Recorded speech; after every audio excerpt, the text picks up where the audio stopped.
So today I'm doing part one of brew your own spirits. So we're starting off with the most basic thing, which is what kind of still do you want to buy? So a pot still, like the one we're looking at, you can see the top up here, it's quite short and stocky. So a reflux still goes up higher. Pot still is very basic. It will result in about 40 to 60 purity and plenty of flavour. So the whole idea of a pot still is getting more flavour.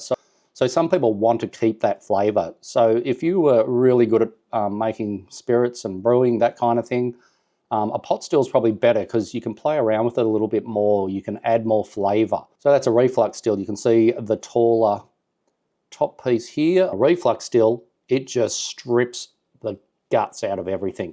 It will take all the flavour out of whatever you're putting in. And pretty much most of the smell too. So basically in a reflux still, you're just doing one run, real quick, real simple. So my suggestion is start with the reflux, and when you're good enough, move to a pot still. That's the main difference. Pot still, lower purity, you have to rerun it a few times too. So you take the best bits and then you run it through again, and you run it through again. And it's time consuming, messy, and I find it annoying. When on a reflux still, I can just add my own flavour with wood chips at the end. If you think you're an artist already, go for it. Buy a pot still, see how you go. Otherwise, I would always do a reflux still. Again, I have no affiliation with Kegland. I couldn't give a shit who they are.